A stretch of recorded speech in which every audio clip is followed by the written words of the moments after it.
দেশের জ্বালানি পরিবহন হাতত এক যুগান্তকারী অধ্যায়ের সূচনা হইয়ে আজিয়া চট্টগ্রাম উত্তন ডাহাত সরাসরি পাইপলাইনে জ্বালানি তেল সরবরাহর আনুষ্ঠানিক উদ্বোধন হইয়ে এর মধ্য দিয়ে সাশ্রয় হইব কোটি কোটি টিয়া, বন্ধ হইব চুরি আর বদলি যাইব দেশের জ্বালানি হাতর চিত্র।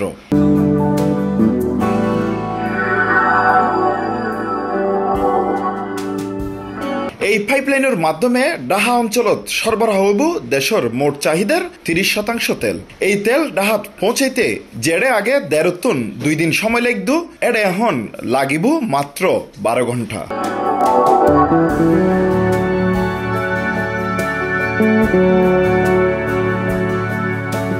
আগস্টের 16 তারিখ বাংলাদেশ পেট্রোলিয়াম কর্পোরেশনের বাস্তবায়নে পতেঙ্গায় ডেসপাস টার্মিনালত এই কার্যক্রমের উদ্বোধন করিয়ে জ্বালানি উপদেষ্টা ফাউজুল কবির খান। এই সময় তিনি হইয়ে এড়ে শুধু অপচয় ও চুরি রোধই নয়, বরং বছরে বিপিসির সাশ্রয় হব প্রায় 250 কোটি টাকা।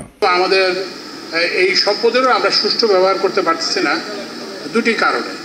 একটা হচ্ছে দুর্নীতি, আপনারা সবাই জানেন, আরেকটা হচ্ছে অপচয়ের কারণে। তো এখন এই যে যদি আমরা দুর্নীতি কমাতে পারি, যদি আমরা অপচয় কমাতে পারি, যদি আমরা টেকনোলজিক্যাল প্রোগ্রেসকে এমব্রেস করতে পারি, তাহলেই কিন্তু আমাদের এই যে বিপুল জনসংখ্যা জন্য গ্রোথ, এটা অ্যাচিভ করা এটা খুব একটা সহজ কাজ নয়, সেই কাজটা সম্ভব হবে। বছরে প্রায় 65 লাখ মেট্রিক টন জ্বালানি তেলের চাহিদা থাকে দেশত। এতদিন নৌপথে ট্যাঙ্কারত গড়ি পরিবহন করা হইলেও ব্যয়বহুল ও সময় সাপেক্ষ আছিল এই প্রক্রিয়া। খরচ হইত প্রায় 400 কোটি টাকা। পাশাপাশি তেল নিঃসরণে নদী ও জল দূষিত হইত। 2018 সালত লোহা এই প্রকল্প নির্মাণে ব্যয় হইয়ে 3500 কোটি টাকা। সেনাবাহিনীর 24 এবং 34 ইঞ্জিনিয়ারিং কনস্ট্রাকশন ব্রিগেডের তত্ত্বাবধানে সম্পন্ন হয় নির্মাণ কাজ। মেডির 1.5 মিটার নিচে স্থাপিত অন্য এই পাইপলাইনত চুরি বা অপচয়ের সুযোগ নাই বলে জানাইয়ে বাংলাদেশ পেট্রোলিয়াম কর্পোরেশনের চেয়ারম্যান মোহাম্মদ আমিনুল হাসান। এই পাইপলাইনটি 6টি জেলা এবং 15টি উপজেলা অতিক্রম করে যাবে। অনেকগুলো নদী নালা উপক্রম করবে, কোথাও রেল লাইন, সড়ক, গ্রাম, শহর, বাজার, বিভিন্ন দিক দিয়ে যাবে। এই পাইপলাইনটি পৌঁছেছে নারায়ণগঞ্জে।